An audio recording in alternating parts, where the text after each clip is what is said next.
obviously now I'm talking a lot to practitioners, thinking of coming on board, wanting to know more about MB and things like that. And I think there's an awful lot of insecurity out that says, okay, I don't know enough, so I've got to train in something else. I've got to have another modality, or this, I'm not getting enough, I'm not getting clients, so therefore I've got to do something else or another degree. Hello and welcome. Mentoring with Geraldine is a bite-sized practitioner podcast for naturopaths, nutritionists, herbalists and practitioners. This podcast responds directly to your needs, the needs of the practicing natural therapist.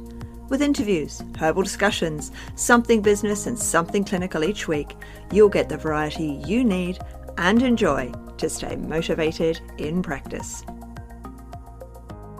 Hello, everybody, and welcome again to Mentoring with Geraldine and the Bite Size Podcast. Well, I'm very excited today because I have another guest for you all. I've got Cherry Wills, Metabolic Balance. Have you heard about it? It is kind of everywhere. It's in and out of all the feeds. It's in and out of all the discussions. So Cherry came from the UK where she was doing it. She trained in nutrition in the UK. She did a PhD in the UK. So she's really into her science and all of the, looking everything up. How much research do we all like to do? PhD people do way more than anybody else and ridiculous amounts, I have to say. And then decided to take up the challenge of running Metabolic Balance in Australia. So Cherry, tell us about yourself. It's amazing. We were just chatting before we started and I had to say, stop. I need to record all this conversation because you made a huge move and a huge change. You've had quite a few changes, haven't you, from the UK to Australia and business and everything. So let's tell everybody about it.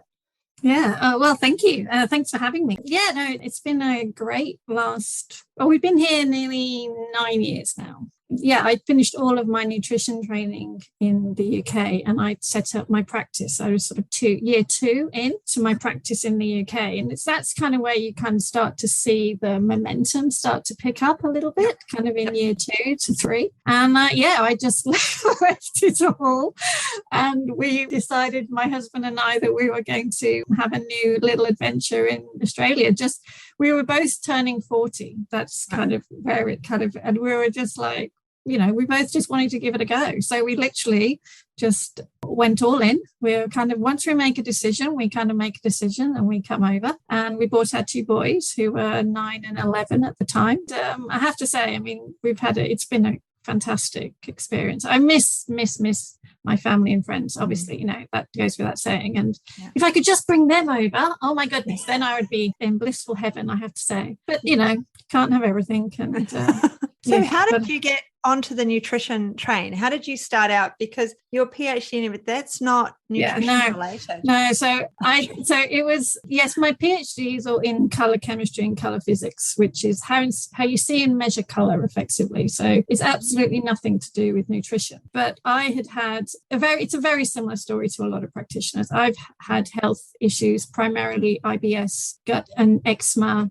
tiredness and fatigue, just the kind of quite general stuff that we see day in, day out, to be honest. But I'd had that for all my life. It was in my early 30s, just after my second son was born, that I then saw a nutritional therapist myself. I read a book first, then I saw a nutritional therapist. Yeah. So then it kind of all rolled on from there. I think I was incredibly fortunate to be able to have an actual break for looking after my boys when they were little. I think that break really showed me I desperately did not want to go back into my previous job. So, which again, it's kind of relevant to mention because my main job after finishing at uni was market research for the Food and Drink Market Research Agency, where I specialised in helping big food companies understand how to tailor and adjust their food products to make them more desirable so people kept on eating them.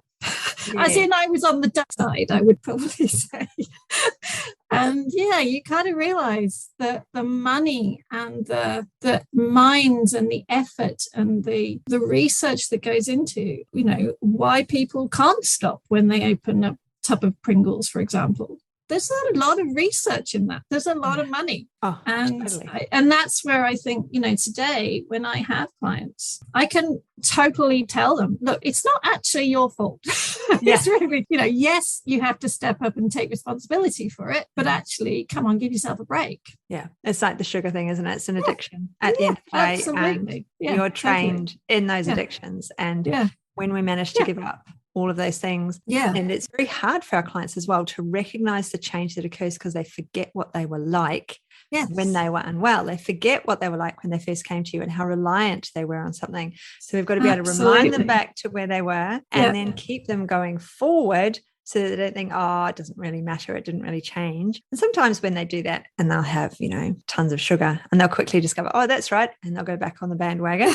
But other times it doesn't work because it's slow and insidious and it's coming in. And so it's really important, isn't it, to be able to show them and say, this is the thing. This is a reality. And I think, we know there's a lot of money out there that really it's invested in keeping people unhealthy, eating poor food choices. And we can only help one person at a time in many ways with that. But it's so important to do that, to be there, to help when people ask for it. Yeah.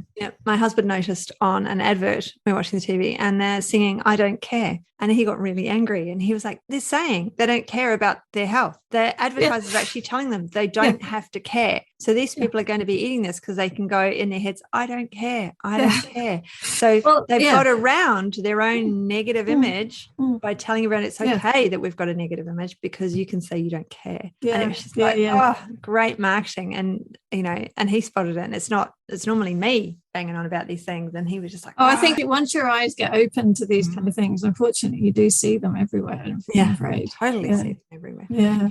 So when you came out specifically for metabolic balance and the system. So how did we all get where we are? No, I mean, we came out purely as a family to restart our lives over here. And when I came out, so in terms of metabolic balance, when I came out in 2013, it was then being managed by a cardiovascular surgeon in Adelaide.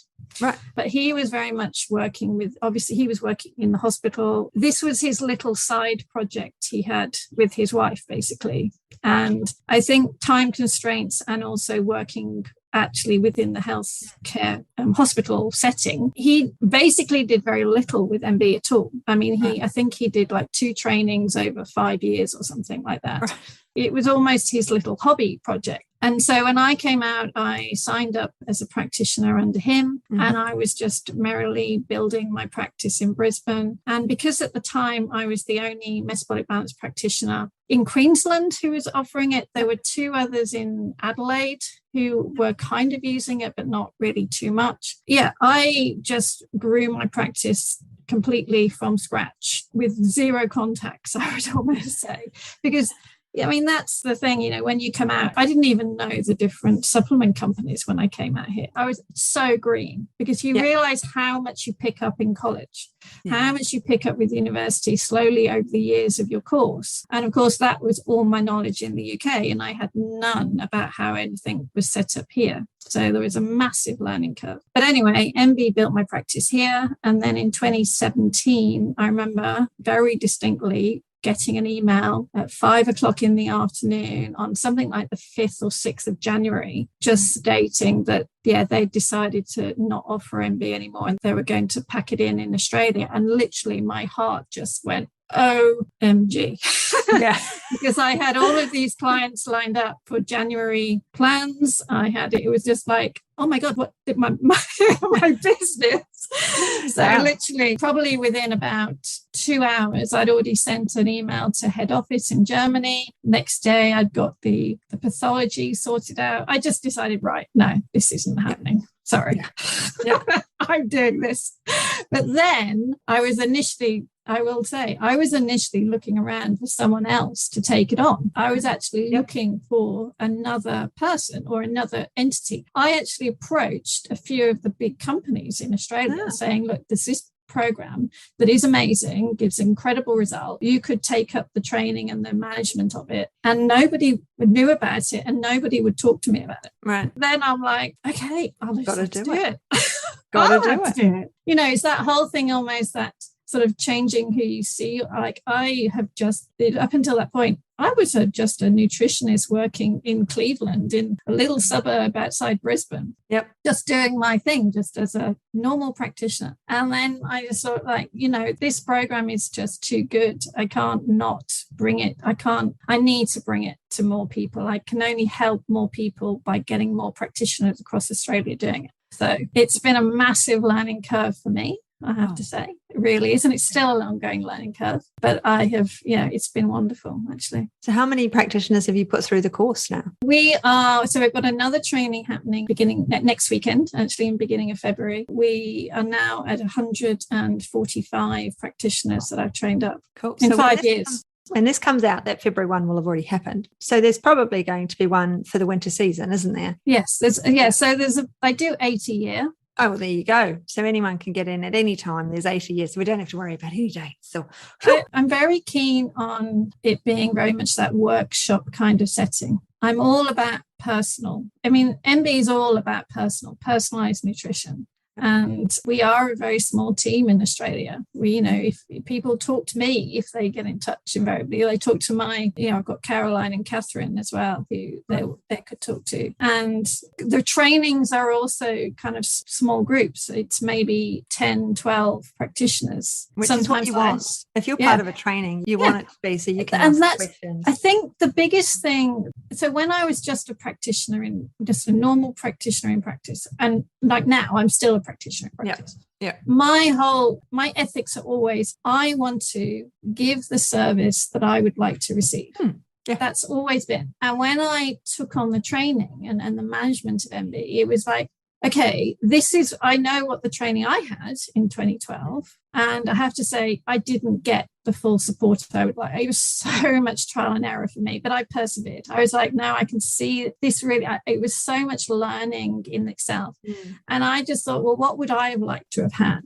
Yeah. And that's what I've put together. So, it is a case of, I do want people to be able to soar with MB as soon as possible, but I can't make it happen for them either. No. It is completely down to each individual practitioner what they do with MB when they're trained in it. Because that's the other thing as well is, you can't tell someone to do something or to follow up. They've trained, they might let it drop. So, I mean, I've done trainings and then I haven't done anything with it. So my obvious one I tell people about is I did a kinesiology course. Turned out I was rubbish at it. So I didn't follow up after the first level. That was it. I was done. And I probably could have done, just a couple of sessions to discover that without spending all the money. And there's lots of things that we think, I need something else. Whereas if we have a focus in an area and we stick with that focus a bit and concentrate down, we don't need all the trainings in all of the world. We don't need a PhD in paint chemistry or anything else. But I think, to me, it's actually about applying what you know and just sitting there and actually talking to clients.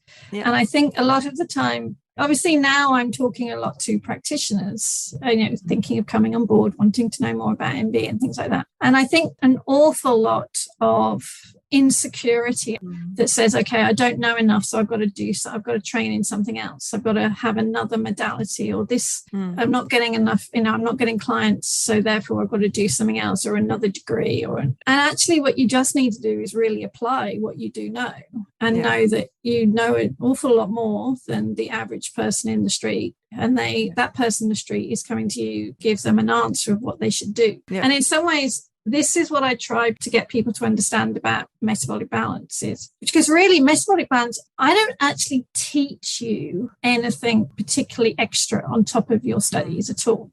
Yeah. Because MB is for practitioners only. So I'm already expecting every practitioner that comes on board to have the right level of knowledge, to have an understanding of functional nutrition, to have done their degree or at least their advanced diploma in a nutrition modality. What I am actually training you in is a system that you have in your practice that allows you to get the diet right for each client.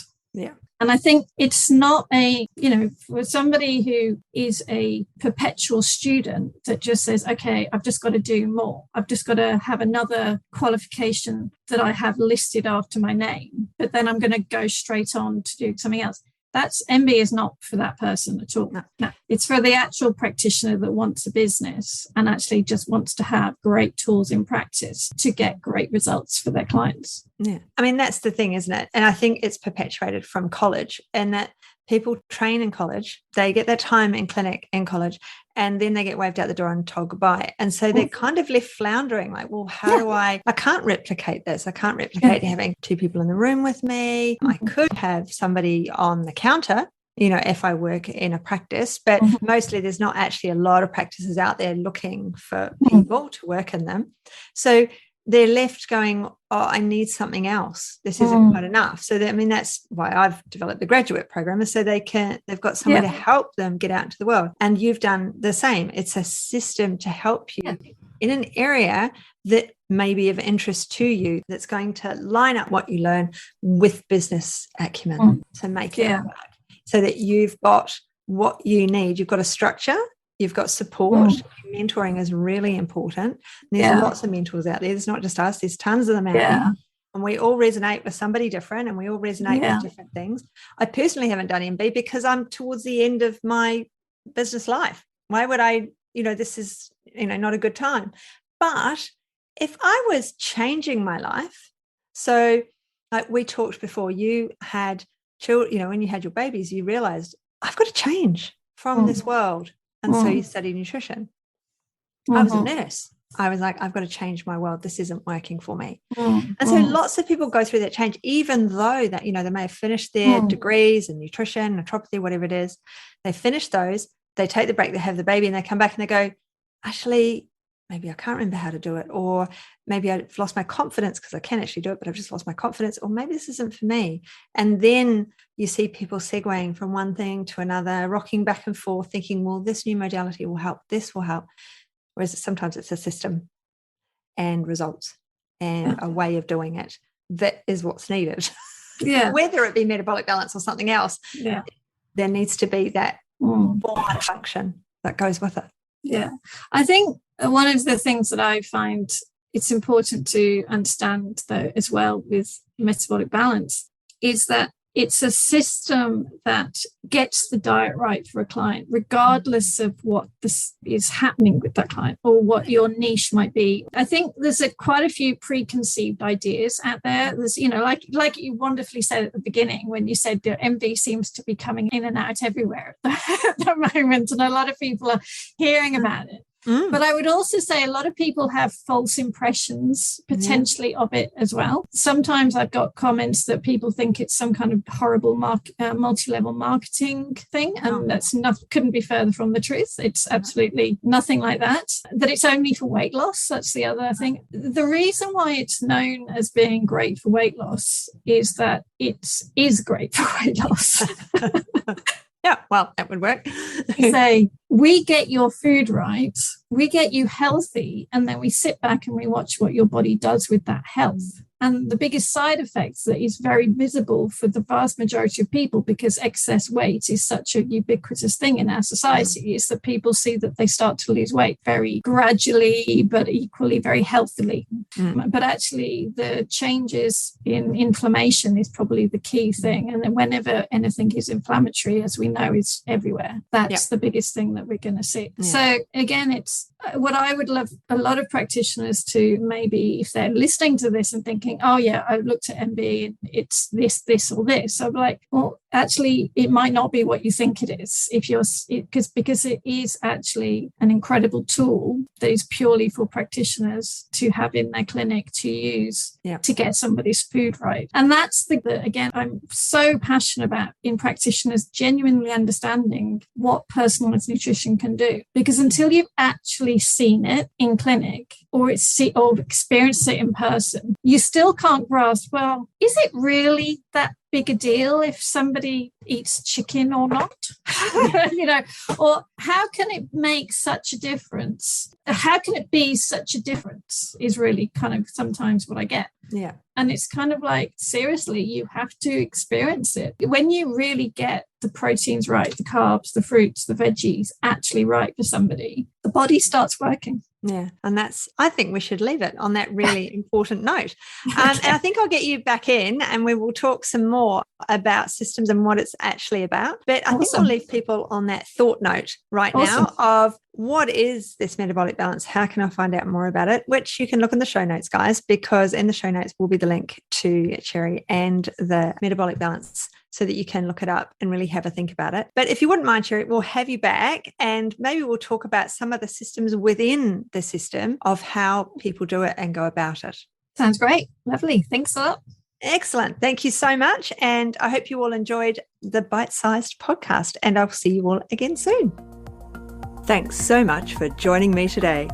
Don't forget to rate, review, and subscribe to the podcast for the weekly episodes. If you'd like even more support and learning, then the Academy is for you. Here you'll find part 2 of the herbal discussions, more clinical learning, and case studies to support your clients in practice. Bye for now.